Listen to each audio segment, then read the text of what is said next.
Durant les 3 années de sa vie terrestre, le Seigneur Jésus s'est entretenu de toutes sortes de sujets avec ses disciples. Cependant, à la fin de sa vie, il avait encore un testament spirituel à leur léguer, et un incident, survenu à la sortie du temple dans les jours précédant son arrestation, allait lui fournir l'occasion d'aborder le sujet qui lui tenait particulièrement à cœur, l'avenir. Or, s'il est un thème propre à nous intéresser à notre tour, c'est bien celui-là. Ouvrons donc nos Bibles au chapitre 24 de l'Évangile selon Matthieu, où nous voyons Jésus sortant du temple de Jérusalem avec ses disciples. Ce temple, quel édifice merveilleux! Beaucoup plus grand et plus beau que celui construit par Zorobabel au retour des captivités 5 siècles auparavant.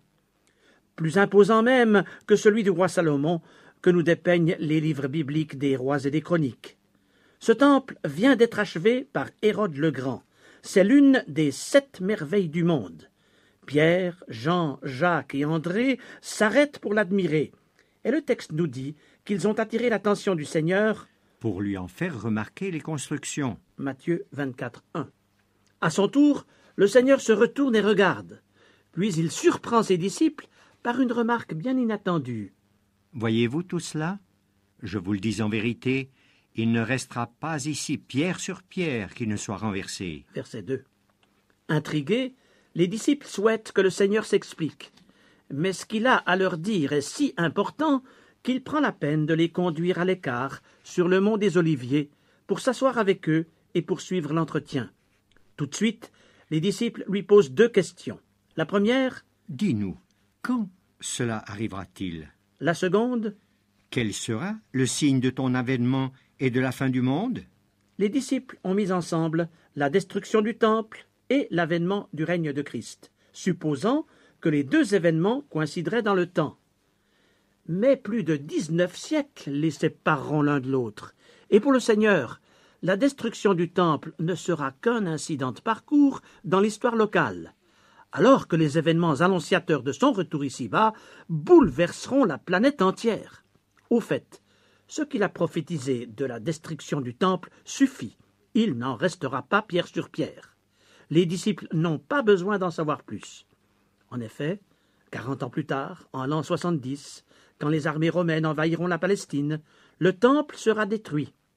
Le général Titus, qui deviendra empereur par la suite, prendra pourtant un soin spécial pour recommander à ses légions d'épargner le temple. Mais, selon le verdict du Seigneur, ces pierres seront renversées malgré Titus.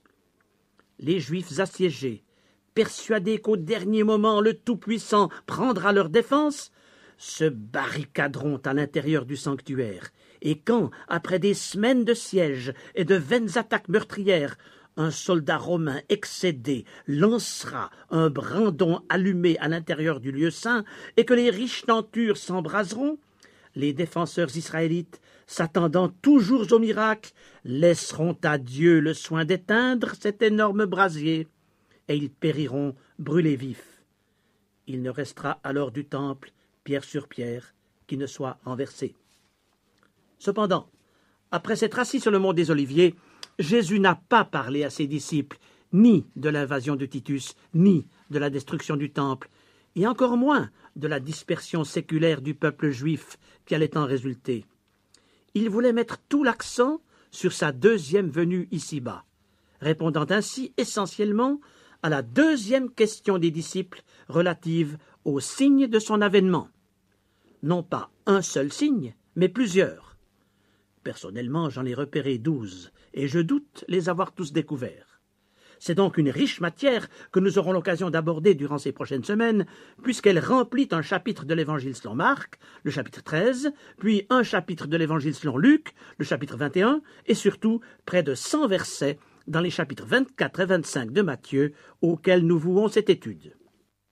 Le discours du Seigneur sur le mont des Oliviers s'ouvre par un solennel avertissement.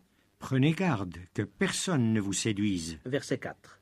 Pour Jésus, le premier signe annonciateur des temps de la fin ne sera pas une guerre ou un tremblement de terre, mais la séduction.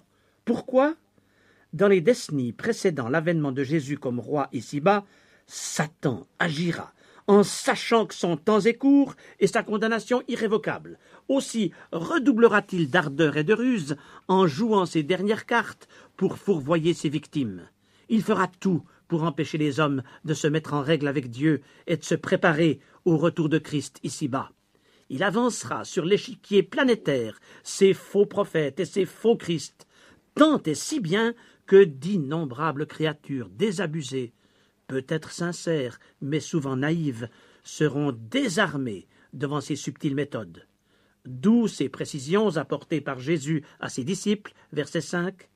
Plusieurs viendront sous mon nom, disant « C'est moi qui suis le Christ », et ils séduiront beaucoup de gens. Les disciples avaient été pendant 3 ans au bénéfice de l'enseignement de Jésus-Christ.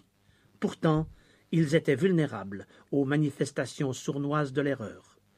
Or, si au 1er siècle, les apôtres ont dû veiller et prier pour être gardés des faux docteurs de leur époque, à combien plus forte raison devons-nous, au seuil du XXIe siècle, reconnaître notre vulnérabilité devant les séductions modernes. Aujourd'hui, Satan ne se contente pas de faire miroiter devant les foules des bonheurs illusoires. Il voue une attention spéciale aux chrétiens qui, par leur témoignage, entravent ces conquêtes maléfiques. Aussi cherche-t-il à les troubler, les ébranler et amoindrir leur résistance spirituelle pour ensuite mieux les fourvoyer dans des voies où ils s'égareront à poursuivre des chimères pendant que lui-même subjuguera le monde. Ce fait est tellement capital et prioritaire dans les préoccupations du Seigneur que, presque avant d'entrer en matière dans son enseignement prophétique, il entend réveiller les disciples au péril de la séduction. C'est un peu comme si, à ses yeux, la séduction était le plus important des signes des temps de la fin, faisant pâlir tous les autres. Est-ce étonnant alors que les apôtres, devenus par la suite les écrivains sacrés du Nouveau Testament, aient été unanimes pour considérer la séduction comme une caractéristique essentielle des derniers temps. Écoutons saint Paul. L'Esprit dit expressément que, dans les derniers temps, quelques-uns abandonneront la foi pour s'attacher à des esprits séducteurs et à des doctrines de démons, par l'hypocrisie de faux docteurs portant la marque de la flétrissure dans leur propre conscience. Première épître à Timothée, chapitre 4, versets 1 et 2. Et l'apôtre Pierre déclare : Il y a eu parmi le peuple de faux prophètes, et il y aura de même parmi vous de faux docteurs, qui introduiront sournoisement des sectes pernicieuses, et qui, reniant le maître qui les a rachetés, attireront sur eux une ruine soudaine. Plusieurs les suivront dans leur dérèglement, et la voie de la vérité sera calomniée à cause d'eux. Deuxième épître de Pierre, chapitre 2, versets 1 et 2. Même son de cloche dans l'épître de Jude, versets 3 et 4.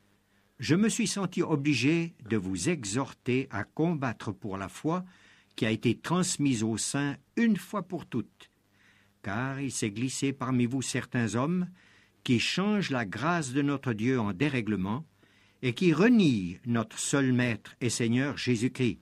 L'erreur se glisse donc en pleine Église. Les faux apôtres se mêlent aux vrais disciples, se camouflant derrière un amour trompeur pour déformer le message de l'Écriture sainte et interpréter de manière tendancieuse certains passages de la Bible. Pourtant, la sonnette d'alarme n'a cessé de retentir. Éprouvez les esprits pour savoir s'ils sont de Dieu. Première épître de Jean, chapitre 4, verset 1. Malheureusement, beaucoup de chrétiens mettent aujourd'hui cette sonnette d'alarme en sourdine. Au lieu de rechercher en priorité le don du discernement, ils se lancent à la poursuite de dons spirituels douteux, et l'on préfère souvent le spectaculaire à la vie spirituelle réelle, l'émotion à la foi, l'autorité de l'expérience à celle de l'Écriture sainte. Ah, reconnaissons en cet instant à quel point l'exhortation solennelle « Prenez garde que personne ne vous séduise » nous concerne chacun personnellement. Chers auditeurs, auriez-vous subi, consciemment ou non, l'anesthésie des séductions de l'heure présente? Auriez-vous été troublés par une interprétation qui ne cadre pas avec ce que l'apôtre appelle la foi transmise aux saints une fois pour toutes? Jude, verset 3.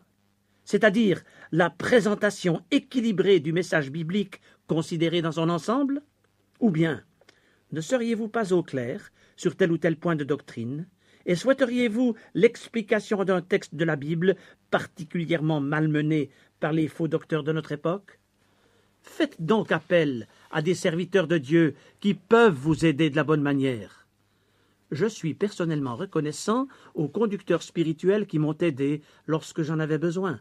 Alors, soyons assez humbles pour crier au secours quand nous ne savons pas où est la vérité ou quand nous ne savons plus où elle est. Chers auditeurs, ne cherchez pas à résoudre tout seul des problèmes qui vous dépassent et n'attendez pas notre prochaine émission sur les ondes au sujet de Matthieu 24 et 25 pour vous faire aider. Quelques jours se sont écoulés, chers auditeurs, depuis que derrière ce micro, j'évoquais la scène dépeinte au début du chapitre 24 de l'Évangile selon Matthieu.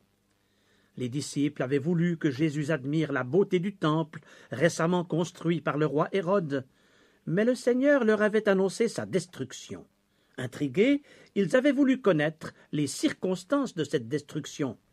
Mais au-delà de cet événement, Jésus désirait ouvrir leur horizon sur les circonstances précédant son règne ici-bas. Aussi avait-il averti ses disciples du péril de la séduction, l'un des signes prémonitoires de son retour. Puis il a ajouté, Matthieu 24, 6 à 7, « Vous entendez parler de guerre et de bruit de guerre. Gardez-vous d'être troublés, car il faut que ces choses arrivent. Mais ce ne sera pas encore la fin. Une nation s'élèvera contre une nation, et un royaume contre un royaume, et il y aura en divers lieux des famines et des tremblements de terre. » Dans cet entretien avec ses disciples sur le mont des Oliviers, Jésus dresse d'abord un tableau très sombre de l'avenir. Aussi ne soyez pas surpris, chers auditeurs, par l'aspect apparemment sévère de notre étude de Matthieu 24. Bien sûr, nous en arriverons aussi à la perspective réjouissante et glorieuse du retour de notre Sauveur ici-bas. Mais il nous faut évoquer d'abord le contexte dans lequel nous vivons avec ces guerres et ces cataclysmes. De prime abord, il semble que le Seigneur n'annonce rien de nouveau. Il y a toujours eu des conflits entre les hommes et il y a toujours eu des catastrophes naturelles. Pourquoi alors le Seigneur associe-t-il ces événements à l'annonce de son retour? Une lecture attentive du chapitre 24 de Matthieu nous amène à une constatation d'importance. Le Seigneur fait surtout ressortir la recrudescence et la fréquence de certains phénomènes. Ainsi, la séduction s'amplifiera, l'incrédulité se généralisera, l'iniquité s'accroîtra, l'angoisse deviendra un mal universel, l'indifférence se cristallisera en révolte ouverte contre Dieu. Autrement dit, des faits existants depuis fort longtemps prendront dans les temps de la fin des proportions inquiétantes. Ainsi, que pouvons-nous constater par exemple au sujet des guerres? C'est pour celle de 1914 à 18 que pour la première fois dans l'histoire, on a employé le qualificatif de guerre mondiale, parce que jamais auparavant autant de peuples n'avaient été impliqués dans les mêmes opérations militaires, des soldats des 5 continents s'étant donné rendez-vous sur les champs de bataille de l'Europe. Il y eut 20 millions de morts, estima-t-on alors. Mais une génération ne s'était pas écoulée qu'éclatait la Deuxième Guerre mondiale, avec au bas mot 50 millions de morts. Et, en raison des bombardements aériens, il y eut davantage de victimes civiles que de soldats tombés sur le front. Et que sera-t-elle si elle éclate?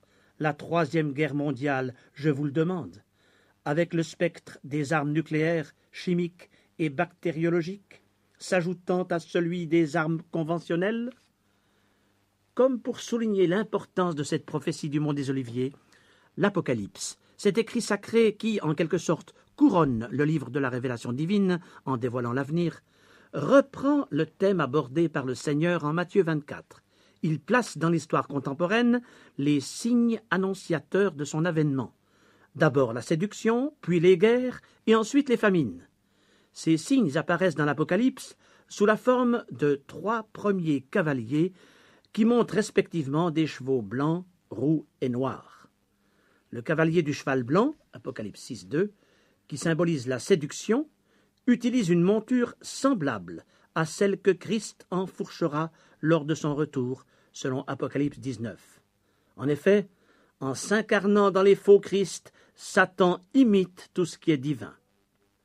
Quant au cavalier du cheval roux, il reçoit le pouvoir d'enlever la paix de la terre afin que les hommes s'égorgent les uns les autres, et une grande épée lui fut donnée. Apocalypse 6, 4. En d'autres termes, la guerre à l'échelle planétaire. Quant au cavalier du cheval noir, il est porteur d'une balance, symbole du rationnement. Et tandis qu'il s'élance vers la terre, le ciel s'écrie « Une mesure de blé pour un denier ». Selon la comparaison de plusieurs passages du Nouveau Testament, on pourrait interpréter une bouchée de pain pour le salaire d'une journée de travail. La guerre engendre presque toujours le rationnement et la famine. Et lorsque manquent les denrées alimentaires, le marché noir s'installe, puis c'est la spéculation, le marasme économique et l'inflation, entraînant à leur tour la chute du pouvoir d'achat. Mais il y aura des détresses plus terribles encore. Si, au mont des Oliviers, le Seigneur annonce séduction, guerres et famines, il poursuit en parlant des tremblements de terre. Puis il fait une brève allusion aux martyrs des temps de la fin, allusion à laquelle nous aurons l'occasion de revenir lors d'une prochaine émission. Cependant, toujours dans le cadre de ce même discours, il appartiendra à Luc, le médecin, de citer une parole du Seigneur au sujet des pestes, fléau sur lequel les autres évangélistes ne se sont pas arrêtés. Il y aura de grands tremblements de terre et, en divers lieux, des pestes et des famines. Luc 21, 11. Des pestes. De prime abord, cette expression nous fait penser aux fléaux meurtriers qui ont décimé l'Europe au Moyen Âge. Mais en notre siècle, les pestes ont pris la forme d'autres épidémies non moins redoutables. Des maladies inconnues encore il y a une génération, comme le sida qui défie la science de la médecine, pourtant toujours plus performante. Et que dire des affections capables d'exterminer à petit feu des populations entières, parce qu'elles auront été soudain exposées aux radiations nucléaires ou aux gaz chimiques. Nouveau signe des temps donc, sous la forme de maladies devant lesquelles l'homme moderne doit avouer son impuissance. Et que sera-ce si l'homme déclare une guerre bactériologique, puisqu'il dispose, non pas dans ses arsenaux, mais dans ses laboratoires, de l'arme suprême pour anéantir ses semblables? Il paraît qu'avec 1 cm3 de virus vaporisé, le chimiste est capable de faire passer de vie à trépas une population de 20 millions de personnes. Si le Seigneur a parlé de peste sur le mont des Oliviers, l'Apocalypse lui fait écho dans sa description d'un 4e cavalier qui monte un cheval verdâtre et qui se nomme la mort. Le pouvoir lui fut donné sur le quart de la terre pour faire périr les hommes par l'épée, par la famine, par la mortalité et par les bêtes sauvages de la terre. Apocalypse 6, 8. Les bêtes sauvages. Microbes, bactéries et virus sont à coup sûr les créatures les plus voraces et les plus incontrôlables. Et le jour viendra où ces bêtes sauvages participeront à l'extermination du quart des habitants du globe. Parallèlement à Matthieu 24, le chapitre 6 de l'Apocalypse s'achève sur la mention des martyrs et des catastrophes naturelles. Des catastrophes naturelles, il convient encore d'en parler. La fréquence et l'ampleur des séismes, des raz-de-marée, des éruptions volcaniques inquiètent aujourd'hui les savants, même si par ailleurs ils proposent certaines explications à ces phénomènes. Ainsi, la hausse progressive de la température des océans permet aux cyclones d'en tirer une énergie toujours plus grande. C'est pourquoi ces ouragans dévastateurs atteignent des vitesses de pointe double des maxima enregistrés il y a 20 ans seulement. Bien entendu, l'homme est indirectement la cause de l'élévation des températures, parce que l'accroissement du gaz carbonique produit par son industrie a perturbé les couches supérieures de la ionosphère. Il en résulte une autre conséquence tout aussi grave, la fonte progressive de la glace des calottes polaires, qui provoque une élévation du niveau des océans et par là même une menace plus grande sous la forme d'inondations et de raz-de-marée. Cependant, la constatation de ces réactions en chaîne n'apporte pas un remède aux causes de ce mal. Heureusement que tant Matthieu 24 et 25 que l'Apocalypse ne s'achèvent pas sur cette perspective sombre et inéluctable. La prophétie biblique va toujours au-delà du règne de la terreur, car dans les plans du Tout-Puissant pour la planète Terre, les lendemains qui pleurent sont toujours suivis de surlendemains qui chantent. Sachez-le, chers amis à l'écoute, les bouleversements dramatiques d'aujourd'hui ne sont que les arts d'événements transcendants, où la paix, la gloire et le bonheur éternel se substitueront au fléau, à l'agonie et à la détresse. Une note optimiste qui traverse de part en part les chapitres 24 et 25 de Matthieu que nous étudions en ce moment. Aussi, je n'aimerais pas prendre congé de vous, chers amis, sans que vous découvriez l'aspect positif de l'exhortation du Seigneur à ses disciples au mont des Oliviers. Il les prévient, et par eux, il nous prévient aussi, pour que nous reconnaissions dans le cheminement présent du monde l'accomplissement certain de ses paroles. Tout simplement parce qu'il veut que nous nous préparions, non pas à subir les guerres ou les catastrophes naturelles comme un ver de terre écrasé par un rouleau compresseur, mais comme des croyants qui redressent leur tête parce que par avance, ils ont goûté aux puissances du siècle à venir. Hébreux 6, 5. Car notre cœur est rempli d'une vive espérance, celle qui procède du prochain retour de notre Seigneur ici-bas. C'est pourquoi Jésus a conclu son discours par ces mots. Quand ces choses commenceront à arriver, redressez-vous et levez vos têtes, parce que votre délivrance approche. Luc 21, 28. C'est pourquoi, chers auditeurs, redressez-vous et reprenez courage, et que le Seigneur vous bénisse. Le peintre qui dresse son chevalet a certes prévu le sujet qu'il désire reproduire, mais le curieux qui l'observe choisir ses pinceaux ignore tout du futur tableau. Le thème central ne lui apparaît pas, et il se demande pourquoi l'artiste commence par un premier plan sombre au bas du tableau, ou par un coin de ciel clair dans l'angle supérieur à gauche. En brossant le tableau de l'avenir, dans ce magnifique chapitre 24 de l'Évangile selon Matthieu, le Seigneur n'a pas commencé par esquisser les grandes lignes de l'histoire future. Il a plutôt mis sur sa toile un détail ici, un autre là, ce qui ne permet pas de prime abord l'appréciation du paysage prophétique dans son ensemble. Nous ne pouvons donc faire mieux, me semble-t-il, que de suivre l'œuvre du divin artiste, lorsque de ses pinceaux il ajoute une teinte après l'autre, ici et là, sur la toile. Ainsi, nous remarquons premièrement le message adressé aux disciples, deuxièmement la description des périls concernant l'humanité dans son ensemble, et c'est d'ailleurs ce que nous avons essayé de faire lors de nos 2 dernières émissions. Il conviendra par la suite d'examiner les prophéties au sujet d'Israël, ainsi que les exhortations réservées à l'Église. Mais pour aujourd'hui, j'aimerais entrevoir les caractéristiques de la société contemporaine telles que le Seigneur les a envisagées sur le mont des Oliviers. Ne soyez pas surpris, chers auditeurs, si, à nouveau, notre propos s'oriente sur une perspective d'afflictions et de malheurs. Je crois toutefois que ce cadre sombre mais réaliste fera ressortir d'autant mieux la vive espérance de notre foi, car sur les nuages noirs des événements actuels se projettent déjà les merveilleuses couleurs de l'arc-en-ciel annonciateur du retour de Jésus-Christ. Selon Matthieu 24, les caractéristiques de la société qui s'imposent à nos esprits par rapport au temps que nous vivons sont au nombre de 4. Premièrement, notre génération court après des idéologies et des systèmes séducteurs. Deuxièmement, elle se laisse corrompre par l'amour de l'argent et la débauche. Troisièmement, elle vit dans la peur et l'angoisse. Quatrièmement, elle rejette Dieu et étouffe ses profonds besoins spirituels dans un matérialisme effréné. La séduction d'abord. C'est vrai qu'elle concerne de premier chef les disciples, comme nous l'avons vu au verset 4 et 5 de Matthieu 24. Mais lorsque le Seigneur ajoute au verset 11 « Plusieurs faux prophètes s'élèveront, et ils séduiront beaucoup de gens. » ou au verset 24 « Car il s'élèvera de faux Christ et de faux prophètes.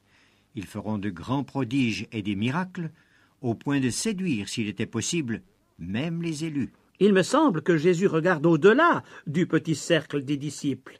Innombrables sont aujourd'hui les victimes des faux Christ, puisque chaque jour voit éclore une nouvelle philosophie ou une nouvelle secte, et que les performances de ces systèmes, parfois hallucinants, vont jusqu'à séduire même les élus. En d'autres termes, non seulement la majorité soi-disant bien pensante se laisse fourvoyer, mais la petite minorité des témoins de Christ y devient vulnérable à son tour. Et comme les grandes religions ont déçu les foules, et que le matérialisme excessif de notre société de consommation a laissé les cœurs vides, des millions d'âmes sont prêtes à se livrer à la première idéologie, au premier dictateur ou au premier gourou qui se présente à elles, croyant trouver dans leurs excentricités une nouvelle raison de vivre. Mais il y a plus grave, véritable paradoxe de notre fin de siècle. Alors que l'électronique met instantanément à la disposition de tous l'information scientifique la plus sophistiquée, jamais l'homme n'a eu autant recours à l'abstrait et à l'irraisonnable. On préfère l'astrologie à l'astronomie, les sciences parapsychiques aux mathématiques, la magie à la religion, les médiums à Dieu. C'est que Satan, l'ennemi de tous les hommes, sait comment les envoûter, les circonvenir et les rendre esclaves. Il exauce leurs vœux à sa façon, allant jusqu'à opérer de faux miracles pour mieux asservir ses victimes. Or, la Bible nous dépeint le futur adversaire de Dieu, l'Antéchrist, qui sera dans les derniers temps une suprême incarnation de Satan, en des termes qui font trembler.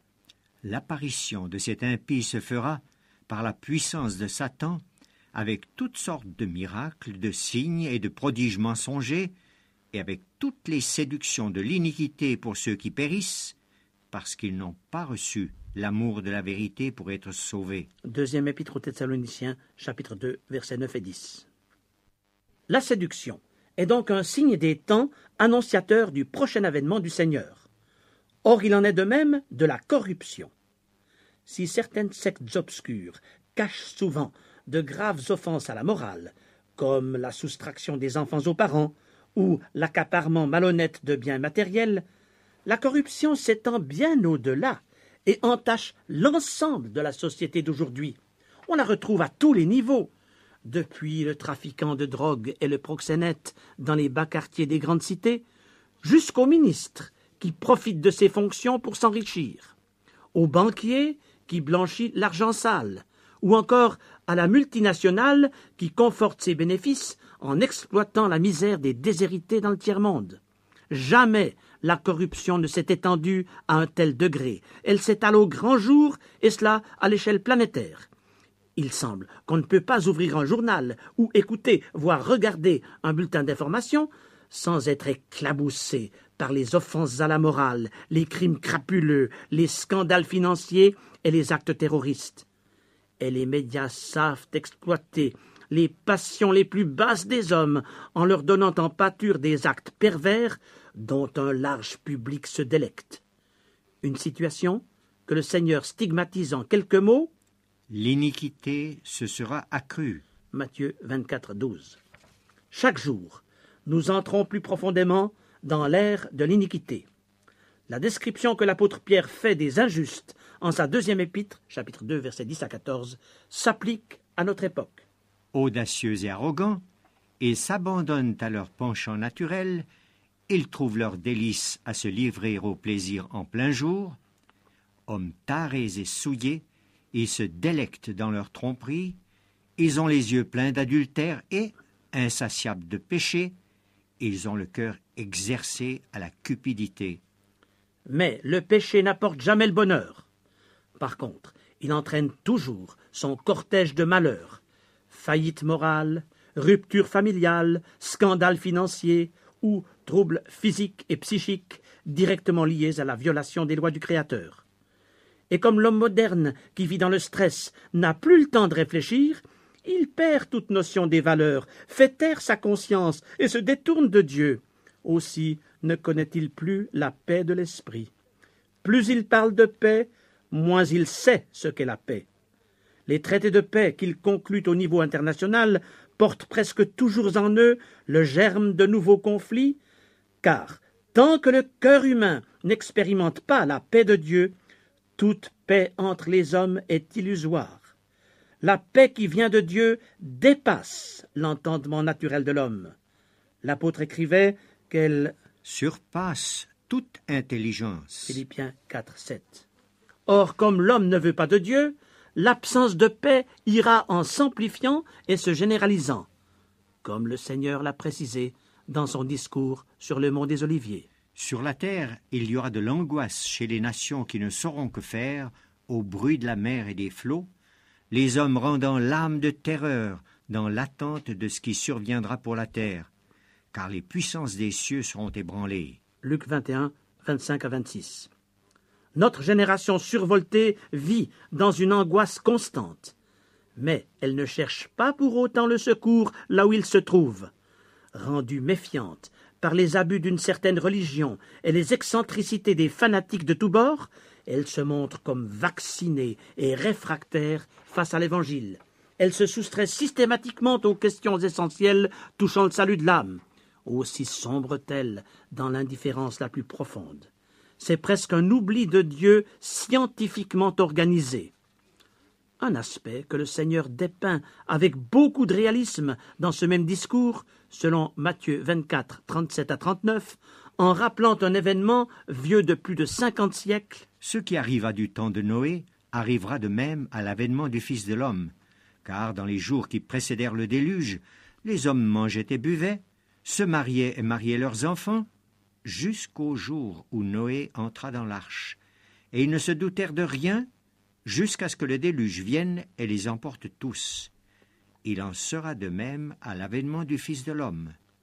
Les contemporains de Noé l'ont vu construire son arche, mais ils n'ont pas voulu croire à l'avertissement divin, et le déluge les a tous emportés. De même, la majorité de nos contemporains s'interdisent de réfléchir et s'endurcissent dans l'oubli de Dieu, sans prêter garde aux signes précurseurs du retour de son Fils sur terre. Le jour vient où ce sera trop tard de vouloir se mettre en règle avec Dieu. Chers auditeurs, il est temps de sortir de votre indifférence et de vous secouer de votre torpeur. Sur le mont des Oliviers, le Seigneur a brossé en 4 coloris un tableau fait de contrastes, mais réalistes: séduction, corruption, angoisse, indifférence. Et c'est comme si, au bas du tableau, il était en train d'inscrire la légende: quand vous verrez ces choses arriver, sachez que le royaume de Dieu est proche. Luc 21, 31. C'est pourquoi que le Seigneur dégage en ce jour votre esprit des séductions qui s'y sont peut-être infiltrées et des souillures qui l'ont éclaboussé, et que bientôt l'angoisse lancinante qui a été votre menu quotidien soit remplacée par l'expérience d'une véritable paix, celle qui vient de Dieu. Car la bouche qui, sur le mont des Oliviers, nous a prévenus du déroulement tragique des événements de notre époque, est aussi celle qui a prononcé ces mots profondément rassurants. Je vous laisse la paix, je vous donne ma paix. Je ne vous donne pas comme le monde donne. Que votre cœur ne se trouble point et ne s'alarme point. Jean 14, 27. Ah, puissiez-vous tous, chers amis à l'écoute, découvrir et recevoir cette paix véritable, une paix bienfaisante, réelle et durable, parce que divine. Sur le mont des Oliviers, Jésus-Christ a averti ses disciples des graves périls que connaîtra le monde au temps de la fin. Mais il devait aussi leur parler d'Israël, qui demeurait pour lui le centre de ses préoccupations. Aussi a-t-il regardé au-delà de la prochaine destruction du temple de Jérusalem en les prévenant: il y aura une grande détresse dans le pays et de la colère contre ce peuple. Ils tomberont sous le tranchant de l'épée, ils seront emmenés captifs parmi toutes les nations, et Jérusalem sera foulée aux pieds par les nations, jusqu'à ce que les temps des nations soient accomplis. Luc 21, versets 23 à 24. Une prophétie que l'histoire a abondamment confirmée, puisque, depuis l'an 70 de l'ère chrétienne, Jérusalem a été foulée aux pieds par tous les peuples, ayant été successivement assujettis au pouvoir des Romains, des Arabes, des Ottomans, des Britanniques, puis des Jordaniens. Mais, signe des temps, Au printemps 1967, les Israéliens, alors aux prises avec des armées hostiles sur 3 fronts, ont soudain réoccupé la vieille ville de Jérusalem. Ainsi se réalisait le rêve séculaire des Juifs de la diaspora qui toujours se saluaient par ces mots « l'an prochain à Jérusalem ». Cependant, si ce peuple a déjà beaucoup souffert, il devra encore affronter des jours terribles. L'antisémitisme et la persécution des Juifs vont se généraliser, ce que le prophète Daniel avait déjà prévu au VIe siècle avant Jésus-Christ. Ce sera une époque de détresse telle qu'il n'y en a point eu de semblable depuis que les nations existent jusqu'à cette époque. Daniel 12:1. Une prophétie dont le Seigneur s'est fait lui-même l'écho en Matthieu 24, versets 21 et 22. Car alors la détresse sera si grande qu'il n'y en a point eu de pareil depuis le commencement du monde jusqu'à présent, et qu'il n'y en aura jamais. Et, si ces jours n'étaient abrégés, personne ne serait sauvé. Mais, à cause des élus, ces jours seront abrégés. Jour de détresse aussi, en raison de la présence au Moyen-Orient en ébullition d'un dictateur, d'un être abominable, en qui Satan se sera incarné et qui concentrera sur lui les forces du sous-monde. Cet adversaire de Dieu, la Bible le nomme l'Antéchrist, donc celui qui doit se manifester avant Christ, ou l'Antichrist, celui qui est contre Christ. Certaines prophéties de Daniel, de Zacharie et de l'Apocalypse laissent entrevoir qu'en ces jours de détresse, l'Antéchrist occupera Jérusalem et en particulier le lieu réservé au temple. D'où l'avertissement du Seigneur en Matthieu 24:15. Lorsque vous verrez l'abomination de la désolation, dont a parlé le prophète Daniel, établie en lieu saint, que celui qui lit fasse attention. Jésus reprenait donc ainsi un thème abordé par Daniel 6 siècles plus tôt, une prophétie à double portée dans le temps, si je puis dire, puisqu'elle annonçait d'abord l'invasion de Jérusalem par Antiochus Épiphane, roi de Syrie, survenu en l'an 171 avant Jésus-Christ. Il a alors souillé de manière abominable le sanctuaire du temple, sacrifiant une truie sur l'autel réservé à l'Éternel, et cette profanation outrancière avait tant indigné les Juifs qu'elle avait suscité le mouvement révolutionnaire des Maccabées. Cependant, ce sacrilège n'était en sorte qu'une préfiguration d'un acte blasphématoire de bien plus grande envergure, celui que l'Antéchrist accomplira devant les caméras de télévision du monde entier en investissant Jérusalem à la fin des temps. Alors il s'insurgera contre le Tout-Puissant et se proclamera lui-même dictateur universel. Or, le peuple juif, revenu dans sa patrie, ne sera pas seulement le premier témoin de cet événement dramatique, mais la victime toute désignée de la colère destructrice de ce superdictateur qui, alors, s'acharnera contre Israël. Cependant, et j'ai hâte d'y arriver, la prophétie de Matthieu 24 au sujet d'Israël ne se confine pas à ces sombres perspectives. Le Seigneur révèle aussi la restauration spirituelle et matérielle de ce peuple appelé un jour à remplir le monde de ses fruits. Ésaïe 27, 6.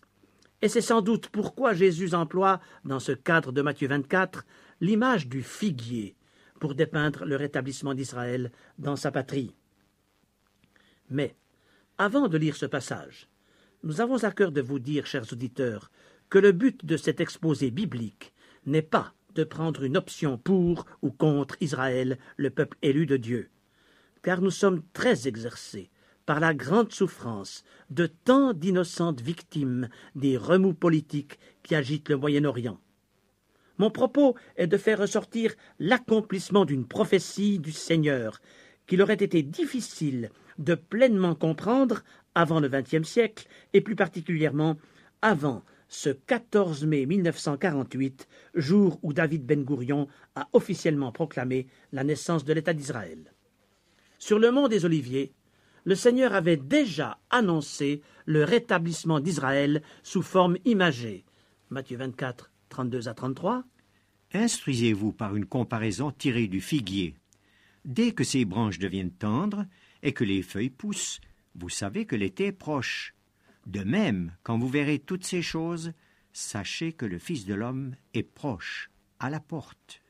Au cours de sa vie terrestre, le Seigneur s'est référé à 3 reprises au figuier pour dévoiler prophétiquement un aspect de l'histoire d'Israël dont cet arbre est toujours le symbole. Il y eut d'abord l'incident où, tandis qu'il cheminait vers Jérusalem avec ses disciples, il eut faim. Il s'approcha alors d'un figuier, mais n'y trouva que des feuilles. Il prononça une malédiction à son égard, et nous lisons À l'instant, le figuier sécha. Matthieu 21, 19. Pendant ces 3 années de ministère terrestre, Jésus avait cherché en vain des fruits sur l'arbre de la nation d'Israël.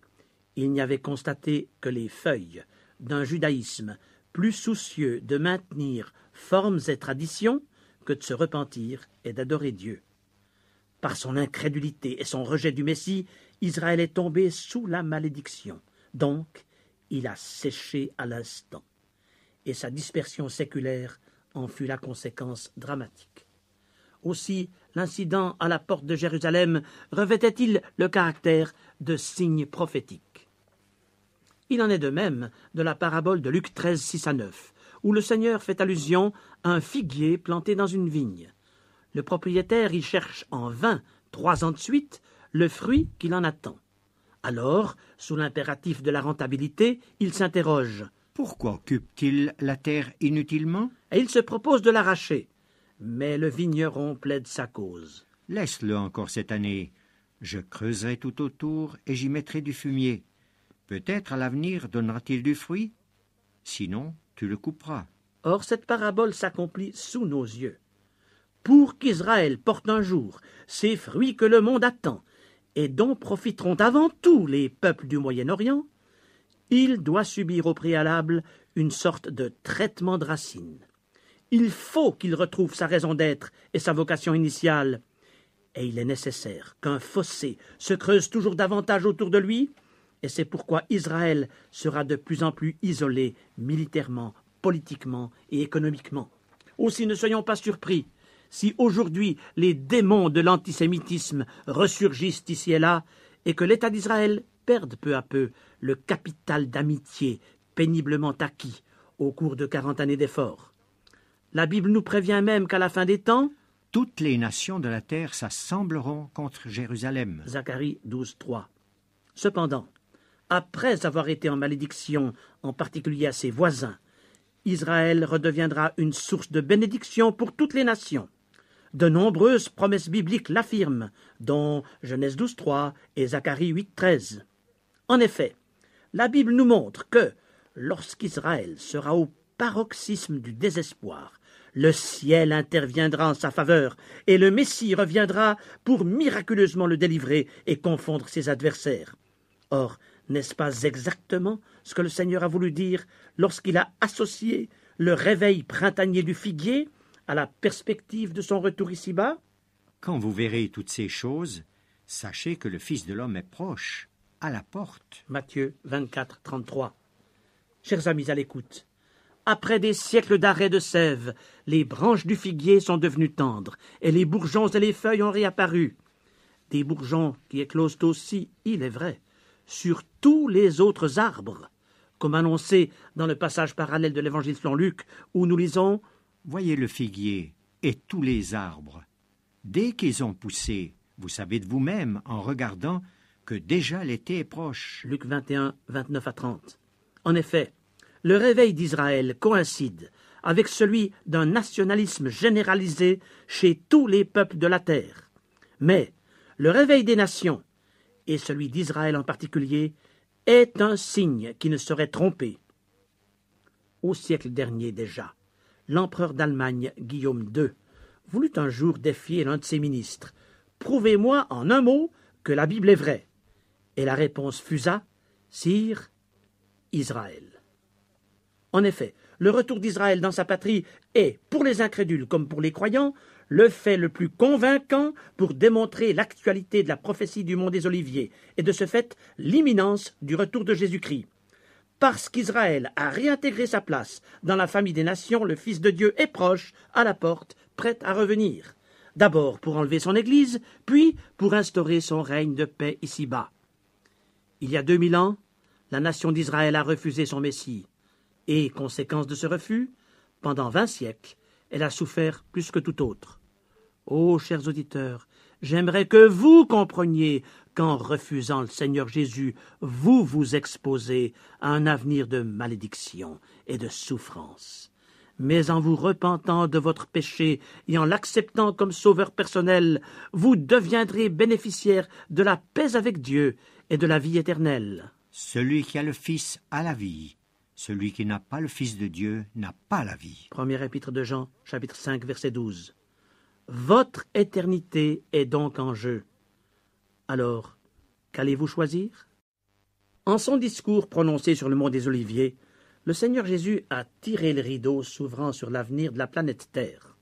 Un avenir avant tout très sombre, puisqu'il réserve au monde des guerres, des catastrophes naturelles, des famines, des épidémies dévastatrices. Par ailleurs, l'humanité sera alors en proie à de multiples séductions et aux pires angoisses, le tout sur un fond de débauche et de matérialisme effréné, avec leur corollaire inévitable, l'oubli de Dieu.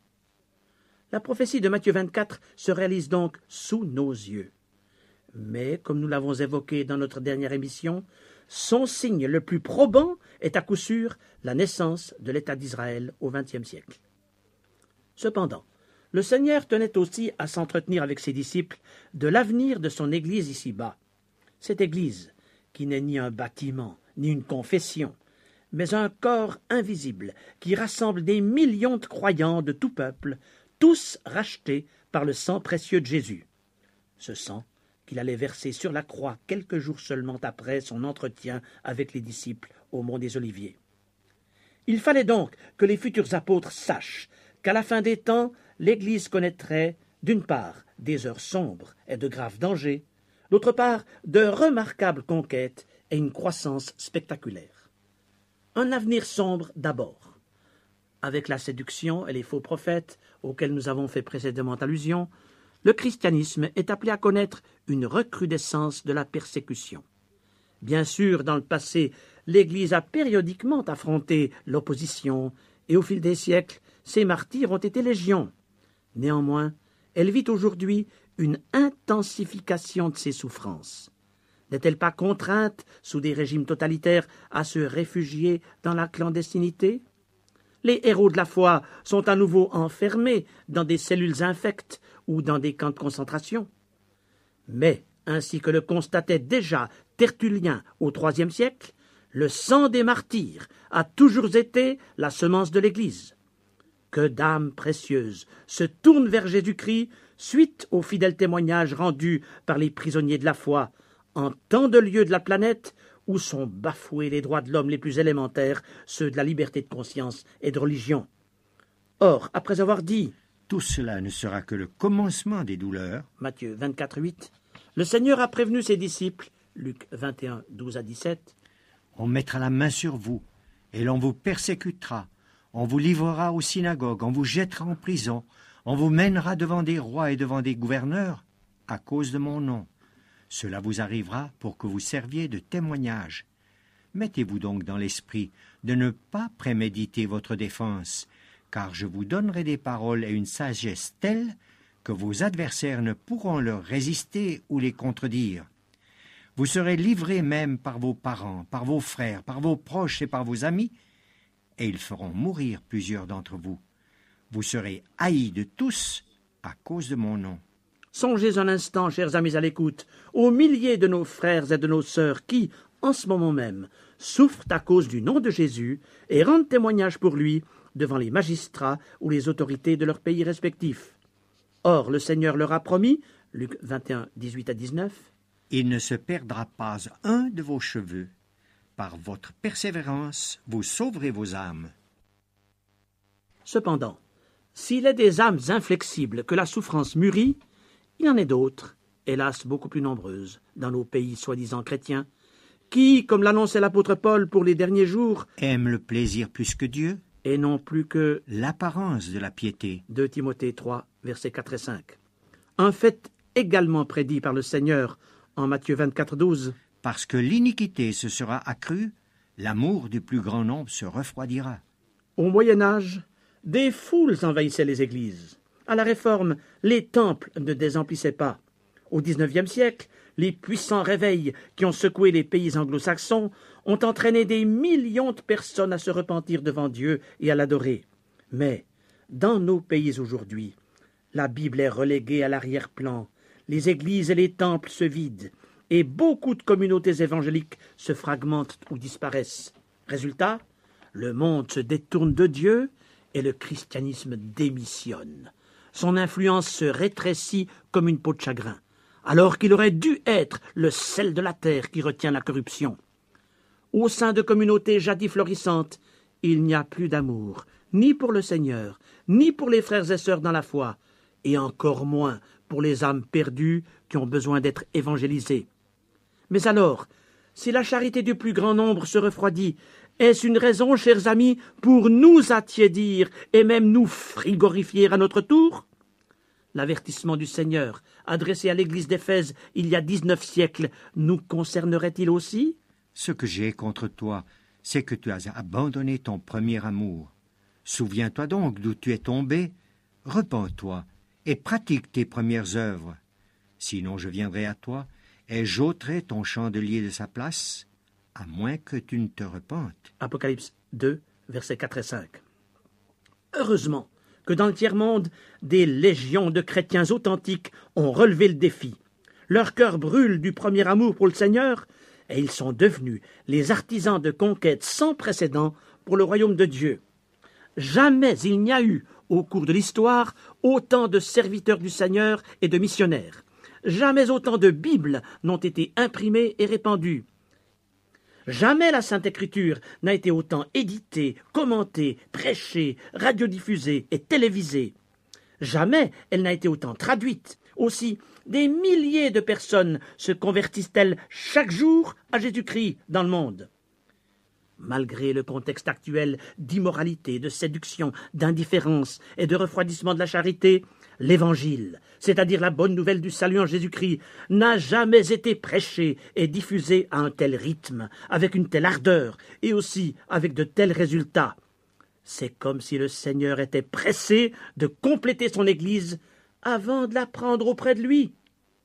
Or, il y a là encore un signe des temps annoncé par le Seigneur, Matthieu 24, 14. Cette bonne nouvelle du royaume sera prêchée dans le monde entier pour servir de témoignage à toutes les nations. Alors viendra la fin. Chers amis à l'écoute, si nous sommes confrontés tous les jours à une société indifférente et incrédule, ne nous décourageons donc pas.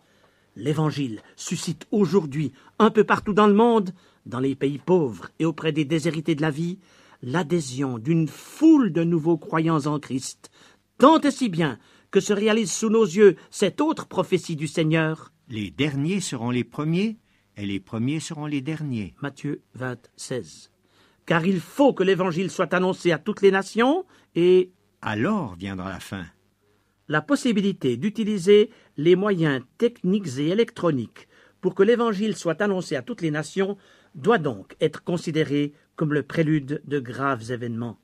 Et quels seront-ils ces événements? Avant tout, l'avènement de l'Antéchrist, le superdictateur qui subjuguera le monde.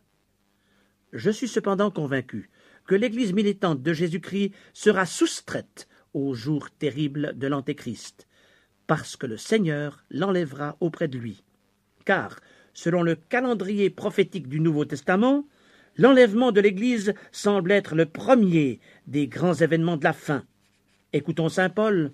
Voici en effet ce que nous vous déclarons d'après la parole du Seigneur. Nous les vivants, restés pour l'avènement du Seigneur, nous ne devancerons pas ceux qui sont décédés. Car le Seigneur lui-même a un signal donné à la voix d'un archange et au son de la trompette de Dieu, descendra du ciel, et les morts en Christ ressusciteront premièrement. Ensuite, nous les vivants qui serons restés, nous serons tous ensemble enlevés avec eux sur des nuées à la rencontre du Seigneur dans les airs, et ainsi nous serons toujours avec le Seigneur. Première épître aux Thessaloniciens, chapitre 4, versets 15 à 17.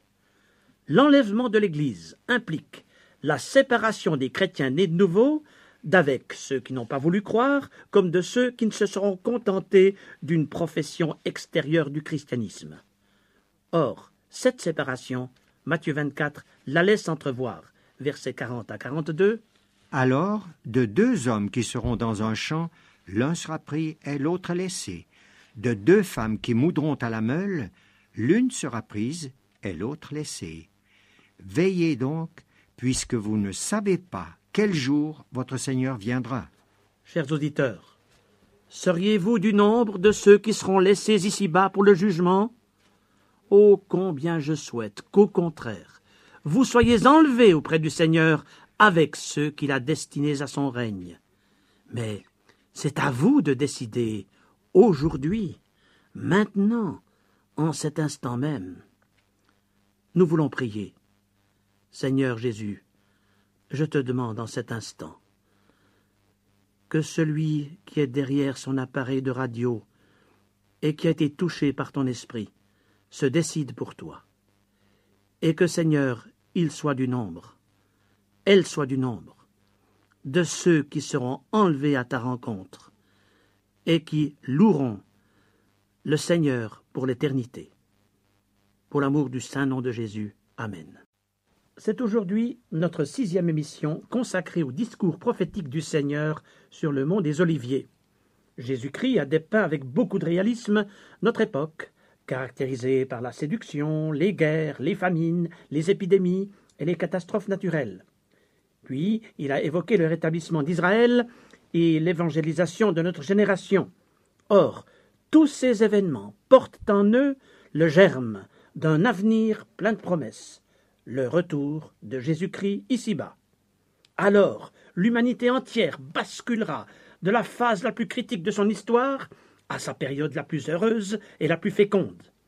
Après le règne de la terreur du faux Christ, surviendra une ère de prospérité et de paix véritable, car Jésus reviendra pour instaurer un gouvernement mondial de parfaite justice, elle-même génératrice d'abondance et de bienfaits illimités pour l'humanité entière. Il est vrai qu'aujourd'hui, nous sommes encore plongés dans une nuit toujours plus sombre et que les événements contemporains nous dépassent. Mais cette nuit précède l'aube d'un nouveau jour glorieux pour lequel Jésus nous engage à nous préparer. C'est pourquoi les exhortations de Matthieu 24 convergent vers le mot d'ordre du verset 42. Veillez donc, puisque vous ne savez pas quel jour votre Seigneur viendra. Ce discours prophétique, Jésus l'a prononcé au mont des Oliviers, une colline située à l'est de Jérusalem. Or, il y avait là un signe prémonitoire pour les apôtres, puisque ce serait de cette colline que, quelques semaines plus tard, après sa résurrection, Jésus prendrait congé d'eux. En effet, il a eu là son dernier entretien avec ses disciples, au cours duquel il leur a annoncé la Pentecôte, c'est-à-dire l'imminente effusion du Saint-Esprit qui allait donner naissance à l'Église. Puis, de ce même mont des Oliviers, Jésus est monté au ciel. Actes 1, 9 à 11 nous le confirme. Après avoir dit cela, il fut élevé pendant que les disciples le regardaient, et une nuée le déroba à leurs yeux. Et comme ils avaient les regards fixés vers le ciel pendant qu'ils s'en allaient, voici, 2 hommes vêtus de blanc leur apparurent et dirent : « Hommes galiléens, pourquoi vous arrêtez-vous à regarder au ciel ? Ce Jésus qui a été enlevé viendra de la même manière que vous l'avez vu allant au ciel. » Si Jésus doit revenir de la même manière, c'est qu'il reviendra au même endroit, donc sur le mont des Oliviers. Or, c'est exactement ce que le prophète Zacharie a annoncé 5 siècles auparavant au sujet du Messie. Ses pieds se poseront en ce jour sur la montagne des Oliviers, qui est vis-à-vis de Jérusalem, du côté de l'Orient. La montagne des Oliviers se fendra par le milieu, à l'Orient et à l'Occident, et l'Éternel, mon Dieu, viendra, et tous ses saints avec lui. Zacharie chapitre 14, versets 4 et 5. Pour l'instant, les sismographes n'ont pas, que je sache, enregistré de mouvement tellurique amorçant une fissure dans le sol du mont des Oliviers. Et nous n'avons pas non plus à présumer d'une date pour cet événement, car précisément dans ce premier chapitre des Actes des Apôtres, auquel nous nous référions tout à l'heure, Jésus a averti ses disciples. Ce n'est pas à vous de connaître les temps ou les moments que le Père a fixés de sa propre autorité. Acte 1, 7. Cependant, il est évident que tout l'avenir de l'humanité va se jouer sur cette montagne-là et à l'heure où Dieu en décidera. Permettez-moi ici, chers auditeurs, une importante remarque. L'enlèvement de l'Église, qui doit probablement précéder de quelques années l'avènement du Fils de Dieu sur terre, sera un événement discret et relativement caché, puisqu'il ne concernera que les chrétiens nés de nouveau et que les incroyants n'en percevront qu'après coup les effets surprenants. Par contre, l'avènement de Jésus-Christ comme roi des rois et seigneur des nations sera un fait bouleversant, commotionnant la planète entière. C'est pourquoi, sur le mont des Oliviers, le Seigneur a voulu placer ses disciples devant la double perspective des jours de détresse du règne de l'Antéchrist et de la soudaineté de son retour triomphal. Matthieu 24, 27 à 30. Car, comme l'éclair part de l'Orient et se montre jusqu'en Occident, ainsi sera l'avènement du Fils de l'homme. Aussitôt après ces jours de détresse, le soleil s'obscurcira, la lune ne donnera plus sa lumière, les étoiles tomberont du ciel, et les puissances des cieux seront ébranlées. Alors le signe du Fils de l'homme paraîtra dans le ciel, toutes les tribus de la terre se lamenteront, et elles verront le Fils de l'homme venir sur les nuées du ciel avec puissance et une grande gloire. Cette puissance, cette grande gloire, cet événement éclatant et soudain confondront les adversaires de Dieu, mais rempliront d'allégresse le cœur de ceux qui auront eu confiance en lui. Je parle avant tout de ceux qui, dans les épreuves et les souffrances indicibles du temps de l'Antéchrist, auront conservé foi et espérance dans les promesses de l'Écriture sainte, mais aussi de ceux qui, dès maintenant, se préparent activement au retour de Jésus. Car si, sous le règne de l'Antéchrist, de nombreux témoins de Christ auront préféré le martyre à l'abjuration de leur foi, il est aujourd'hui d'autres chrétiens fidèles que le Seigneur prépare dès maintenant à l'enlèvement, pour eux la porte d'entrée à sa gloire future. Or c'est à eux que le Seigneur dédie la remarquable parabole relatée en Matthieu 24, 43 à 46. Sachez-le bien, si le maître de la maison savait à quelle veille de la nuit le voleur doit venir, il veillerait et ne laisserait pas percer sa maison. C'est pourquoi vous aussi, tenez-vous prêts, car le Fils de l'homme viendra à l'heure où vous n'y penserez pas. Quel est donc le serviteur fidèle et prudent que son maître a établi sur ses gens pour leur donner la nourriture au temps convenable? Heureux ce serviteur que son maître à son arrivée trouvera faisant ainsi. Ne négligeons donc rien, pour qu'à l'arrivée du Maître, nous soyons trouvés en pleine action pour lui. Mon père, qui a prêché l'Évangile pendant un demi-siècle, avait coutume de dire « Soyons comme si Jésus-Christ avait été crucifié hier soir, comme s'il était ressuscité ce matin, et comme s'il allait revenir ce soir. » Si le propriétaire d'une maison connaissait l'heure choisie par le cambrioleur pour s'y introduire, il veillerait pour en empêcher l'effraction.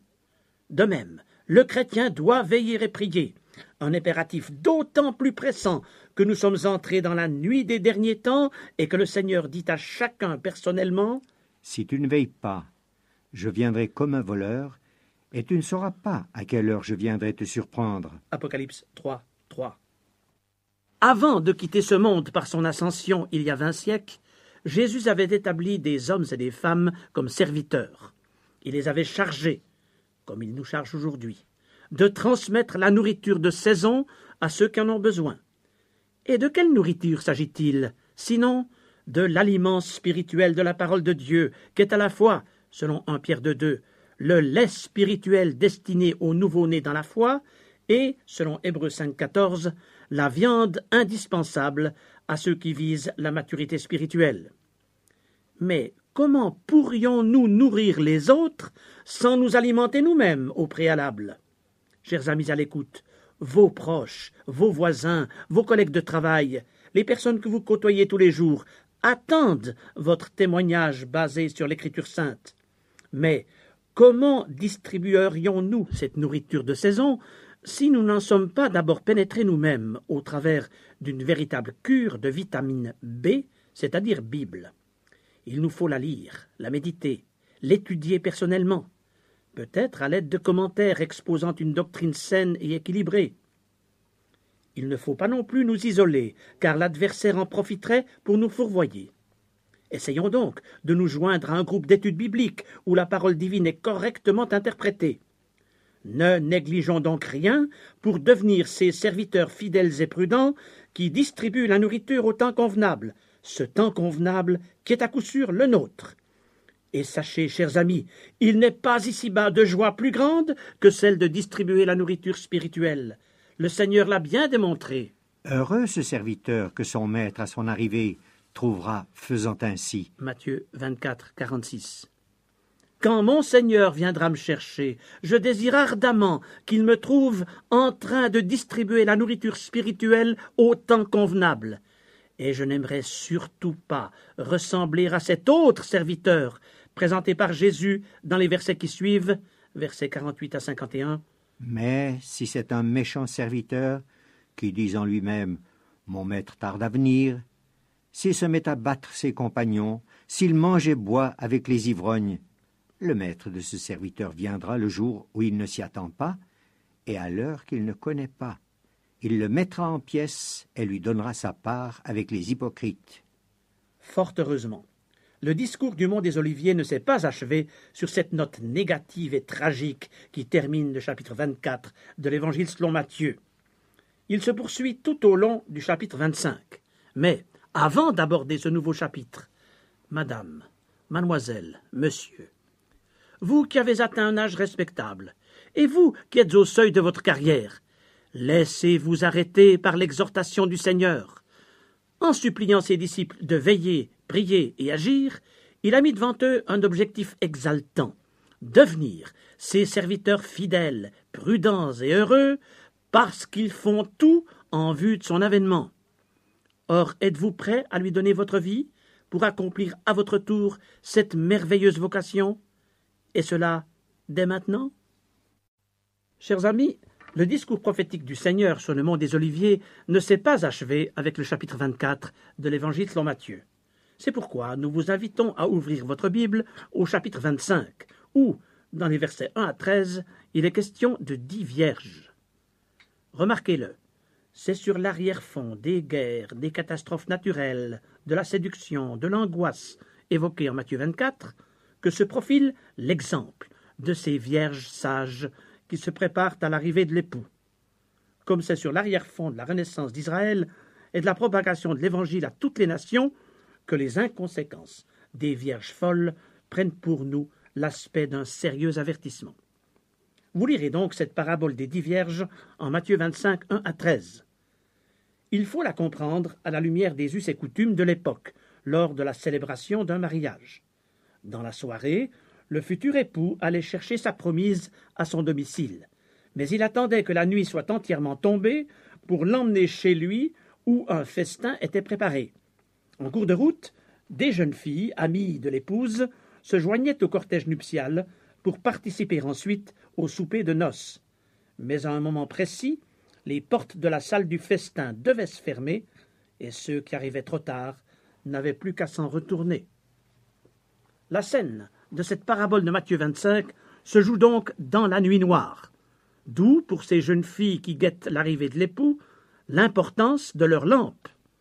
La parabole mentionne 10 vierges, chacune possédant une lampe, mais 5 d'entre elles avaient négligé la réserve d'huile indispensable à une longue veille, et comme le retard de l'époux a prolongé l'attente, les 10 jeunes filles se sont endormies et toutes leurs lampes se sont éteintes. Tout à coup a retenti au sein de la nuit la proclamation « Voici l'époux, allez à sa rencontre !» Alors toutes les jeunes filles se sont réveillées en sursaut, mais seules celles qui avaient eu la sagesse de prévoir une réserve d'huile ont été à même d'allumer leurs lampes et de rejoindre l'époux pour entrer avec lui dans la salle des noces. En notre époque, où on n'utilise plus de lampes à huile, nous ne mesurons peut-être pas combien il était important alors de prévoir une réserve d'huile pour allumer ce genre de lampe. C'est pourtant sur ce point précis que se concentre toute la portée de l'enseignement de Jésus dans cette parabole. Il qualifie de folles les jeunes filles, pourtant invitées au cortège nuptial, qui avaient négligé cette précaution élémentaire. Elles auront beau, au milieu de la nuit, se rendre auprès des marchands d'huile, elles arriveront trop tard à la salle des noces, dont la porte aura été fermée entre-temps. elles auront beau crier « Seigneur, Seigneur, ouvre-nous !» L'époux leur répondra, « Je vous le dis en vérité, je ne vous connais pas. » Versets 11 à 12. Chers amis, à l'instar de ces 10 jeunes filles, nous avons tous une lampe. De cette lampe, le roi David constatait déjà l'effet bénéfique il y a 3000 ans, lorsque, dans le plus long psaume de la Bible, il louait le Seigneur par ces mots « Ta parole est une lampe à mes pieds et une lumière sur mon sentier. » Psaume 119, 105. L'Écriture sainte est une lampe. Elle seule nous permet d'interpréter les événements présents avec la clarté d'en haut. Elle nous montre le chemin. Elle guide nos pas dans l'obscurité contemporaine. Elle inspire nos décisions lorsque nous parvenons à une croisée de route.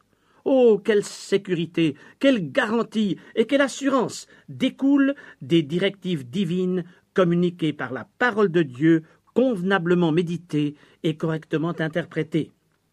Or, que se passe-t-il aujourd'hui dans notre société post-chrétienne?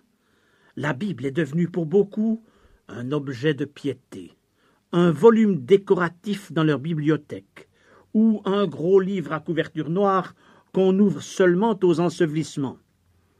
Peut-être considère-t-on encore la Bible comme un document historique, un ouvrage littéraire, un manuel de philosophie ou un code d'éthique et de morale. Mais ces appréciations sont totalement insuffisantes pour faire briller la lumière de Dieu dans notre vie. À l'époque, c'est le Saint-Esprit qui a inspiré les écrivains sacrés pour qu'ils nous transmettent l'exacte expression du message de Dieu pour les hommes. Il est donc logique que le Saint-Esprit soit le seul capable de nous interpréter la révélation et d'illuminer notre esprit. Or, dans la Bible, le Saint-Esprit est presque toujours symbolisé par l'huile. Et comme dans la parabole des 10 vierges, l'huile était indispensable pour faire briller leur lampe, on peut dire que le Saint-Esprit est l'agent divin tout désigné pour alimenter le texte sacré afin qu'il nous éclaire. C'est lui qui facilite notre approche des paroles divines, puis ouvre nos esprits pour que nous les comprenions et ensuite que nous les mettions en pratique. Et pourtant, que de croyants aujourd'hui ont la Bible, mais ne vivent pas à sa lumière. Ils se sont habitués aux privilèges d'une société qui profite encore inconsciemment des dernières lueurs du renouveau biblique de la Réforme ou des réveils spirituels du XIXe siècle. Cependant, si pour ces personnes, il n'y a pas, tôt ou tard, un point de départ précis avec Dieu, avec l'expérience personnelle de l'acceptation de Christ comme sauveur, il ne peut y avoir pour elles de vie chrétienne réelle. Le Saint-Esprit ne pénètre que les cœurs d'hommes et de femmes qui se sont repentis de leurs péchés et qui ont reconnu dans le sacrifice expiatoire de Jésus-Christ à la croix le moyen d'être réconciliés avec Dieu. L'apôtre Paul écrivait aux jeunes convertis d'Éphèse. « En Christ, vous aussi, après avoir entendu la parole de la vérité, l'évangile de votre salut, en lui vous avez cru et vous avez été scellés du Saint-Esprit qui avait été promis. » Éphésiens 1, 13. La foi en la parole de Dieu s'accompagne donc du Saint-Esprit comme d'un sceau apposé sur notre vie de croyant. Mais Matthieu 24 et 25 nous rappellent les circonstances de notre époque tourmentée, où la société de consommation a engendré le laxisme, la débauche et les violations des lois du Créateur, à un tel degré que l'Église elle-même se laisse entraîner par ce courant destructeur, ce qui a fait dire au Seigneur, Matthieu 24, 12, « Parce que l'iniquité se sera accrue, l'amour du plus grand nombre se refroidira. » Or, c'est au sein des communautés chrétiennes que l'amour du plus grand nombre se refroidit, que les lampes du témoignage s'éteignent et que les formes de piété remplacent progressivement la vie spirituelle véritable. Et combien de croyants christianisés se réveilleront trop tard à la réalité lorsque les portes de la salle des noces se seront fermées devant eux. Jésus a dit « Ceux qui me disent « Seigneur, Seigneur », n'entreront pas tous dans le royaume des cieux. » Matthieu 7, 21. Chers amis, vivez-vous de Christ? Votre âme est-elle nourrie par la dynamique du message de Dieu révélé par la Sainte Écriture? Ou vous contentez-vous d'une tradition chrétienne qui parfois cultive le souvenir des bénédictions passées évite artificiellement de l'héritage de la Réforme et des réveils d'antan? Pourquoi alors passer à côté du renouveau que le Seigneur voudrait pour vous aujourd'hui? Bientôt retentira dans la nuit le cri: Voici l'époux, allez à sa rencontre. Jésus-Christ, notre bien-aimé Sauveur, est à la porte, il est en train de revenir. Le discours du mont des Oliviers nous prouve l'imminence de ce retour. Mais comment voulez-vous aller à la rencontre de l'époux si votre lampe est éteinte? Et comment rallumer cette lampe qui a tant brillé autrefois si vous n'avez pas à votre disposition une provision d'huile, c'est-à-dire si le Saint-Esprit n'a pas effectivement scellé votre vie? Ah, il ne servirait de rien de se rendre auprès des commerçants détenteurs des réserves d'huile, car, hélas, on peut pousser l'application de cette parabole jusqu'à devoir constater qu'un véritable trafic s'est instauré avec le Saint-Esprit, symbolisé par l'huile, puisqu'on va aujourd'hui jusqu'à négocier ces dons que l'on doit en quelque sorte acheter ou mériter sous certaines conditions. Et pourtant, le Saint-Esprit, comme le salut, se reçoivent exclusivement par grâce et par la foi, et surtout moyennant repentance. Jésus a dit: Si donc, méchants comme vous l'êtes, vous savez donner de bonnes choses à vos enfants, à combien plus forte raison le Père Céleste donnera-t-il le Saint-Esprit à ceux qui le lui demandent? Luc 11, 13. Se préparer à la rencontre de l'époux, c'est donc s'assurer de la provision d'huile indispensable pour que la lampe brille. En d'autres termes, c'est accepter Christ comme sauveur personnel, afin que le Saint-Esprit habite votre cœur, puis c'est conformer votre vie au message de la parole divine. Alors, dans la nuit la plus sombre, votre lampe sera allumée et éclairera votre entourage. Vous serez dans la joie quand votre Seigneur vous emmènera dans la cité céleste avec son cortège nuptial, et vous serez introduit dans la salle du festin céleste, là où toutes les lampes réunies se fondront dans la clarté éblouissante de Christ, notre lumière. Comment mieux conclure notre entretien sur les ondes, chers amis, sinon par les mots avec lesquels le Seigneur a parachevé cette parabole des 10 vierges, que je vous recommande de relire attentivement dans Matthieu 25, 1 à 13. Veillez donc, puisque vous ne savez ni le jour, ni l'heure. L'Évangile selon Matthieu consacre quelques chapitres importants à 2 discours du Seigneur Jésus. Le premier, appelé le Sermon sur la montagne, couvre les chapitres 5 à 7. Le deuxième est donc l'entretien de Jésus avec ses disciples sur la colline des Oliviers, chapitres 24 et 25. Or, dans ces 2 discours, le Seigneur a abondamment utilisé la méthode des illustrations, un excellent moyen didactique, comme chacun le sait. Ainsi, on se souvient des allusions aux lys des champs, aux oiseaux du ciel, à la paille et la poutre, ou à la maison bâtie sur le roc, qui ont émaillé le sermon sur la montagne. Sur le mont des Oliviers, Jésus a aussi fait appel au langage des paraboles, puisqu'il en a développé 3 à la suite. La première, à la fin du chapitre 24, traitait des fidèles et des méchants serviteurs. La deuxième, des 10 vierges, et nous nous y sommes arrêtés la dernière fois. La troisième est la parabole des talents que nous abordons maintenant. Vous la trouverez dans les versets 14 à 30 de Matthieu 25. Le Seigneur se dépeint ici lui-même sous les traits d'un homme qui part pour un lointain voyage. Avant son départ, il appelle ses serviteurs pour leur confier ses biens sous la forme de talents, c'est-à-dire d'importantes sommes d'argent. Il connaît les capacités respectives de chacun d'eux, aussi remet-il au premier 5 talents, au second 2 et au troisième 1 seul, escomptant que chacun investisse cet argent pour le faire fructifier. À son retour, le maître surprend ses 3 serviteurs. Mais les 2 premiers n'ont pas honte, ils ont fait valoir les sommes confiées en doublant chacun la mise. Alors le maître félicite ses 2 premiers serviteurs et les invite à s'associer à sa joie. Cependant, le 3e serviteur se présente devant lui dans la confusion. Il prétend avoir craint la sévérité de son maître. Aussi a-t-il caché son talent dans la terre, désobéissant ainsi à l'ordre reçu. Mais le maître le reprend sévèrement. « Serviteur méchant et paresseux, il te fallait donc remettre mon argent au banquier, et à mon retour, j'aurais retiré ce qui est à moi avec un intérêt. Ôtez-lui donc le talent et donnez-le à celui qui a les 10 talents, car on donnera à celui qui a, mais à celui qui n'a pas, on ôtera même ce qu'il a.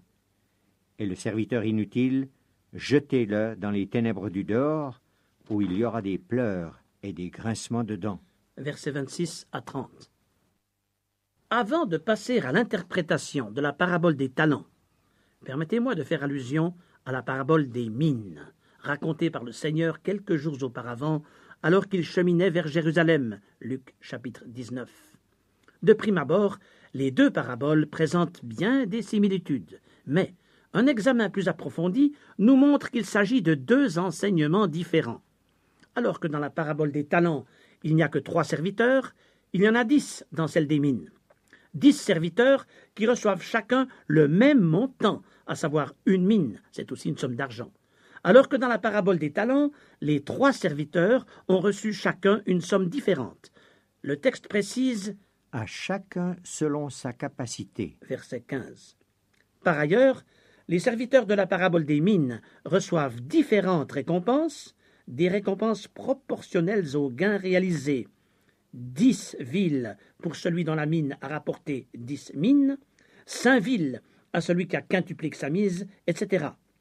En contraste, dans la parabole des talents, le serviteur qui rapporte 10 talents, comme celui qui en rapporte 5, ont une récompense identique, puisque tous deux s'entendent dire « C'est bien, bon et fidèle serviteur. Tu as été fidèle en peu de choses, je te confierai beaucoup. Entre dans la joie de ton maître. » Matthieu 25, 21. Passons maintenant à l'application de ces deux paraboles. Les 10 serviteurs cités en Luc 19 ont chacun reçu une seule mine, donc une somme identique. De même, notre divin Maître nous a accordé à tous le même don, celui du salut en Jésus-Christ, un don pour lequel nos capacités n'ont joué aucun rôle, puisque nous sommes sauvés par la seule grâce de Dieu. Mais, étant sauvés, il est normal que nous ayons le désir de faire valoir ce don en communiquant à d'autres le merveilleux salut en Christ. Nous ne le faisons pas pour acquérir des mérites ou gagner le ciel, mais par amour pour celui qui a tout donné pour nous. Or, ce comportement est apprécié par le Maître divin qui reviendra bientôt pour instaurer son royaume sur la planète Terre. Alors, il confiera à ses serviteurs fidèles une part dans l'administration de son règne. 10 villes à l'un, 5 à l'autre, mais aucune aux serviteurs infidèles dont la mine n'aura rien rapporté. Par ailleurs, dans la parabole des talents, le maître a confié de l'argent à ses serviteurs en fonction de leurs capacités respectives. À ceux qui auront su investir, une seule et même récompense sera décernée, celle d'entrer dans la joie de leur maître. Une question se pose alors à chacun de nous. Que représentent donc ces talents? Peut-être devancez-vous ma réponse, chers amis à l'écoute. Oui, il s'agit des dons que le Seigneur accorde par son esprit aux membres de son Église, et cela pour l'utilité commune. Nous avons des dons différents selon la grâce qui nous a été accordée. C'est pourquoi que celui qui a le don de prophétie l'exerce en proportion de la foi, que celui qui est appelé au ministère s'attache à son ministère, que celui qui enseigne s'attache à son enseignement, et celui qui exhorte à l'exhortation, que celui qui donne le fasse avec libéralité, que celui qui préside le fasse avec zèle, que celui qui pratique la miséricorde le fasse avec joie. Épître aux Romains, chapitre 12, versets 6 à 8. Dans l'Église, les dons sont différents. Nous ne sommes pas tous prophètes, pasteurs ou docteurs, et heureusement. Il est d'autres dons plus cachés, moins spectaculaires peut-être, mais pourtant indispensables au bon fonctionnement de l'Église. L'essentiel devant Dieu n'est pas le nombre d'âmes sauvées par notre moyen, mais la manière dans laquelle nous faisons valoir le talent qui nous est confié. Vous avez le don de la musique? Utilisez-le pour Dieu. Vous avez celui de l'hospitalité? Faites-en usage. L'œuvre de Dieu a besoin de votre libéralité. Les malades et les prisonniers ont besoin de votre visite. Autant de dons que nous sommes appelés à faire valoir. Il ne sert à rien d'envier les autres serviteurs de Dieu pour leurs dons respectifs, car le Seigneur accorde toujours ses dons en fonction de la nature du service qu'il nous réserve. Alors pourquoi nous plaindre de notre sort, ou penser que cela irait mieux ailleurs? C'est là où il nous a placés qu'il nous faut faire valoir le talent reçu. Il nous incombe d'être fidèles dans les petites choses avant que le Maître nous en confie de plus grandes. Pourquoi? Parce qu'il est écrit. Il nous faut tous comparaître devant le tribunal de Christ, afin que chacun reçoive selon le bien ou le mal qu'il aura fait étant dans son corps. 2 Corinthiens 5, 10. Au tribunal de Christ ne comparaîtront que les enfants de Dieu. Le jugement des perdus, qu'on appelle le jugement dernier, se situe bien plus tard dans le calendrier des événements eschatologiques. Comme le précise l'apôtre Pierre, le jugement va commencer par la maison de Dieu. 1 Pierre 4, 17. Au tribunal de Christ, des récompenses seront distribuées. Le chrétien, donc celui qui est né de nouveau, mais qui n'aura pas fait valoir son talent ici-bas, ne perdra pas son salut, mais le fruit de son œuvre. L'apôtre Paul l'a bien spécifié. Si l'œuvre de quelqu'un est consumée, il perdra sa récompense. Pour lui, il sera sauvé, mais comme au travers du feu. 1 Corinthiens 3, 15. Je l'affirme avec conviction, le salut en Christ ne peut pas se perdre. C'est la récompense qui est mise en jeu par nos infidélités. Ou, pour employer une autre image du Nouveau Testament, c'est la couronne du vainqueur qui peut nous être soustraite. N'est-il pas écrit? Retiens ce que tu as, afin que personne ne prenne ta couronne. Apocalypse 3, 11. Oh, la terrible déception de ceux qui, au cours de leur existence ici-bas, n'auront pas su investir pour le royaume de Dieu. À l'adresse de ce serviteur-là, le Seigneur emploie dans la parabole des talents une métaphore. Le serviteur inutile, jetez-le dans les ténèbres du dehors, où il y aura des pleurs et des grincements de dents. C'est un langage que l'on retrouve ailleurs dans l'Évangile selon Matthieu et auquel les Juifs étaient habitués, puisque les rabbins utilisaient ces expressions pour convaincre par la menace les jeunes Israélites d'observer la loi de Moïse. Ce n'était donc pas dans la bouche du Seigneur une allusion à l'enfer ou au sort des damnés, mais plutôt au désarroi, à la déception qu'éprouveront ces serviteurs inutiles en découvrant soudainement, au tribunal de Christ, que rien ne subsistera des œuvres réalisées pendant leur vie terrestre. Et n'oublions pas que la parabole des talents fait partie du discours prophétique que Jésus a prononcé sur le mont des Oliviers et dont le thème central est précisément le retour du Maître, d'où la grande actualité d'un tel enseignement pour nous qui sommes parvenus à ces temps de la fin dont parle précisément Matthieu 24 et 25. C'est pourquoi réveillons-nous à la réalité. Jésus cherche aujourd'hui des hommes et des femmes à qui il a confié des talents et qui les investiront pour son royaume. Bientôt, il convoquera ses serviteurs à sa rencontre. Nous dira-t-il alors? C'est bien, bon et fidèle serviteur. Entre dans la joie de ton maître. Tandis que vous lirez avec attention cette parabole des talents en Matthieu 25, 14 à 30, ne tardez pas davantage à répondre à l'appel de votre maître. Dans son discours sur le mont des Oliviers, Jésus a dépeint à ses disciples les signes précurseurs de son retour sur terre, des signes manifestes pour nous aujourd'hui.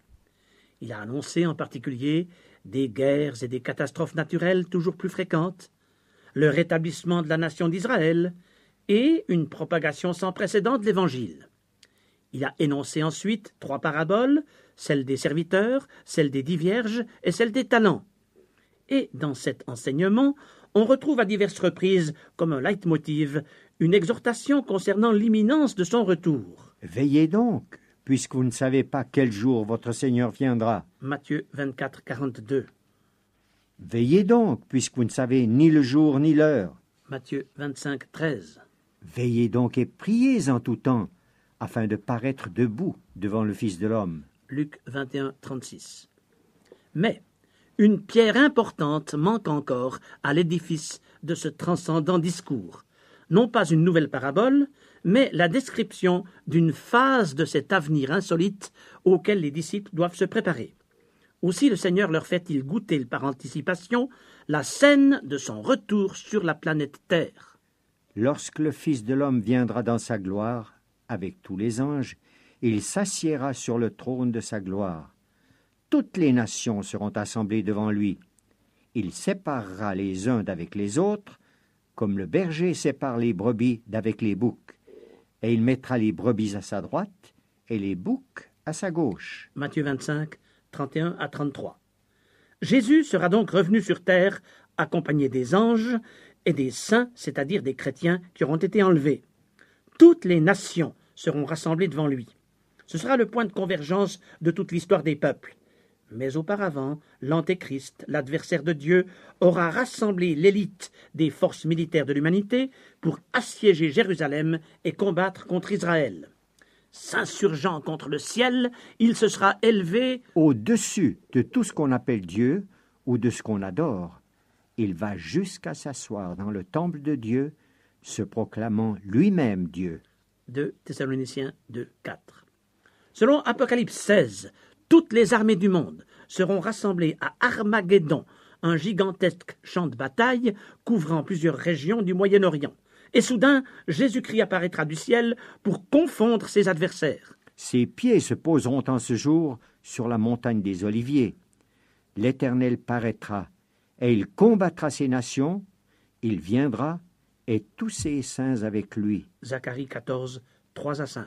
Tout œil le verra, même ceux qui l'ont percé, et toutes les tribus de la terre se lamenteront à cause de lui. Apocalypse 1, 7. Et ce sera la foudroyante victoire du ciel sur l'enfer. L'Antéchrist, instigateur de la révolte collective de l'humanité, sera jeté dans les temps de feu et de soufre, de même que son prélat, le faux prophète, ainsi que tous les chefs politiques et militaires impliqués dans le complot universel contre Dieu.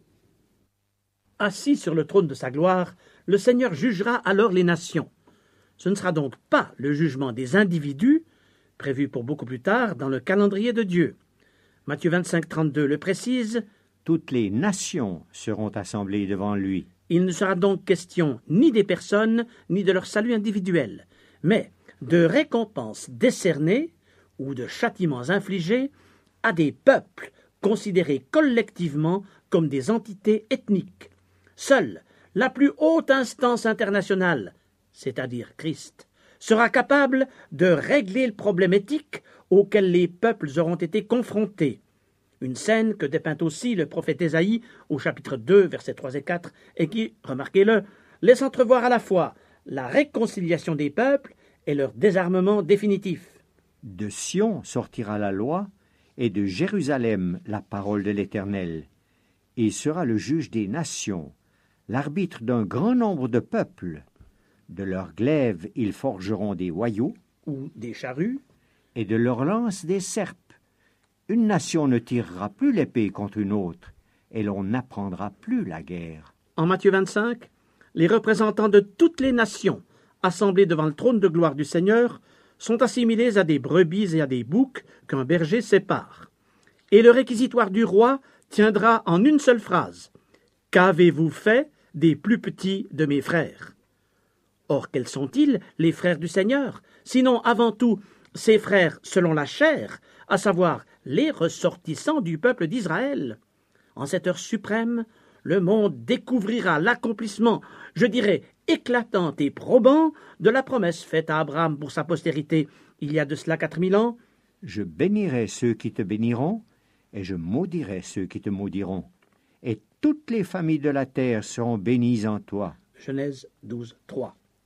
S'adressant à ceux qui seront à sa droite, et voyant parmi eux les bienfaiteurs du peuple d'Israël, le roi leur dira : Venez, vous qui êtes bénis de mon Père, prenez possession du royaume qui vous a été préparé dès la fondation du monde. Matthieu 25, 34.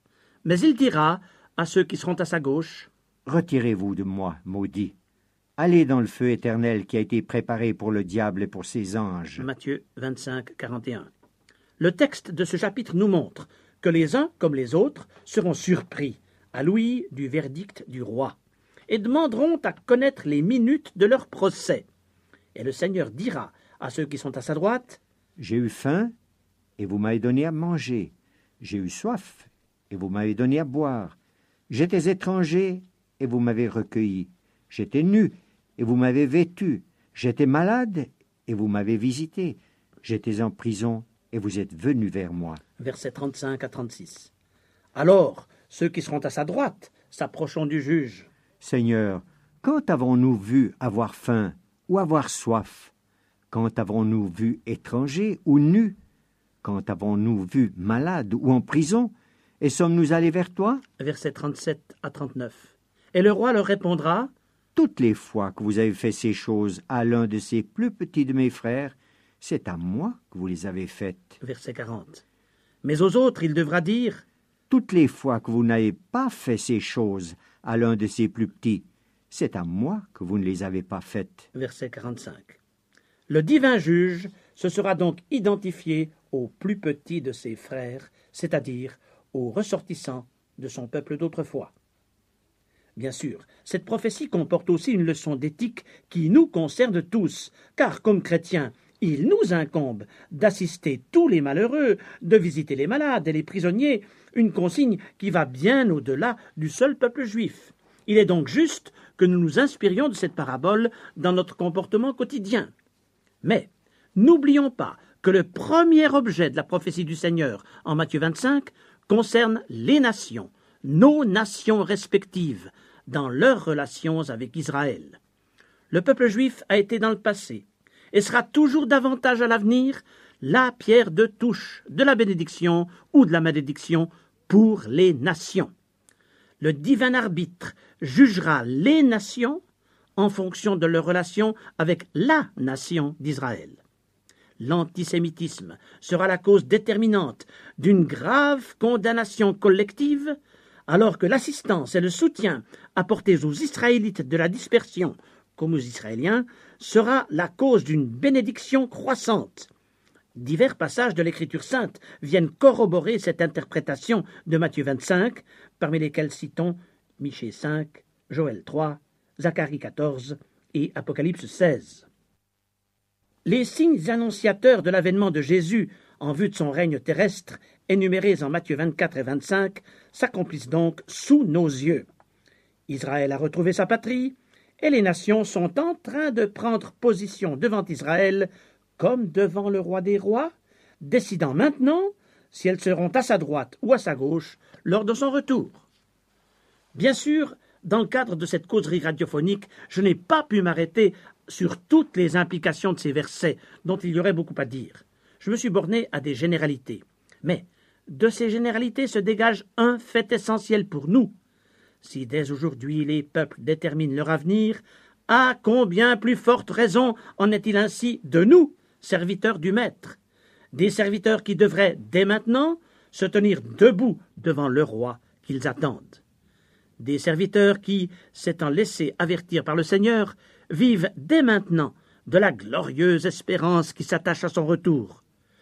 Aussi, me semble-t-il que je ne puis mieux faire pour conclure cette série d'émissions consacrées au discours de Jésus sur le mont des Oliviers qu'en évoquant à nouveau le mot d'ordre donné par le Seigneur à ses disciples tel que le reporte Luc 21, 27 à 28. On verra le Fils de l'homme venant sur une nuée avec puissance et une grande gloire. Quand ces choses commenceront à arriver, redressez-vous et levez vos têtes, parce que votre délivrance approche. Ce qui nous conduit à l'épilogue de tout le discours du mont des Oliviers, au verset 36 de ce même chapitre. Veillez donc et priez en tout temps, afin que vous ayez la force d'échapper à toutes ces choses qui arriveront et de paraître debout devant le Fils de l'homme.